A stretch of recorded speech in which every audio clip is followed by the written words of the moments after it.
Hi welcome to అవే TV. Maratha రాజు శివాజీకి శ్రీశైలానికి సంబంధం ఏంటి? ఇంతకీ మల్లన్న సన్నిధిలో శివాజీ స్ఫూర్తి కేంద్రం ఎందుకు నిర్మించారు? భ్రవరాంబికాదేవి ఆలయంలో ధ్యానం ఆయన ఎందుకు చేశారు? శివాజీకి అమ్మవారు ఏం ప్రసాదించారు? ఆయన స్ఫూర్తి మందిరంలో ఏమున్నాయో తెలుసుకోవాలందా? అయితే ఈ స్టోరీ చూడండి. శ్రీశైలం కృష్ణానది ఒడ్డున నల్లమల్ల పర్వతాల నడుమ ఆధ్యాత్మికతతో మంత్రముగ్ధం చేసే పవిత్ర క్షేత్రం. 12 జ్యోతిర్లింగాలలో ఒకటైన బ్రహ్మరాంబ మల్లికార్జున ఆలయం దేశం నలుమూలల భక్తులను ఆకర్షిస్తుంది.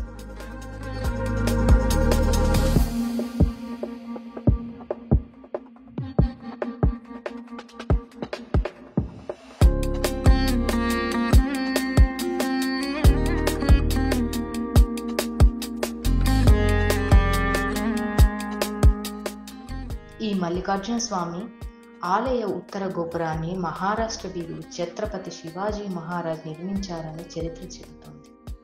1677 సంవత్సరంలో తన దక్షిణ జైత్రయాత్రలో భాగంగా శివాజీ శ్రీశైలాన్ని దర్శించి బ్రహ్మరాంబిక అమ్మవారి సన్నిధిలో 10 రోజుల పాటు ధ్యానం ప్రార్థన చేశారు. ఆ పరమభక్తికి ఆనందంగా అమ్మవారు స్వయంగా ఒక ఖడ్గం ప్రసాదించారు.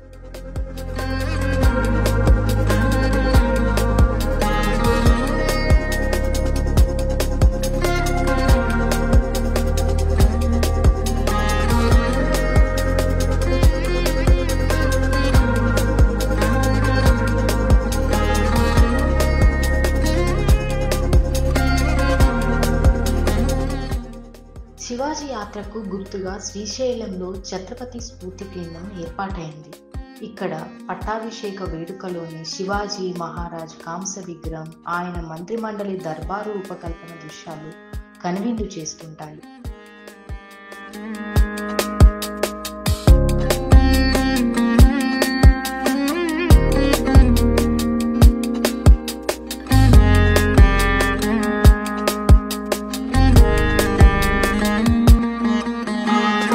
శివాజీ జీవిత చరిత్రను ఆవిష్కరించే దృశ్యాలు, శబ్దాలు పర్యాటకులను చరిత్రలోకి తీసుకెళ్తున్నాయి.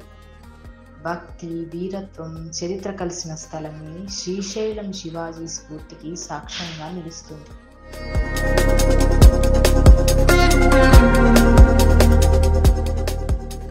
రవికుమార్, అవే టీవీ రిపోర్టర్, శ్రీశైలం.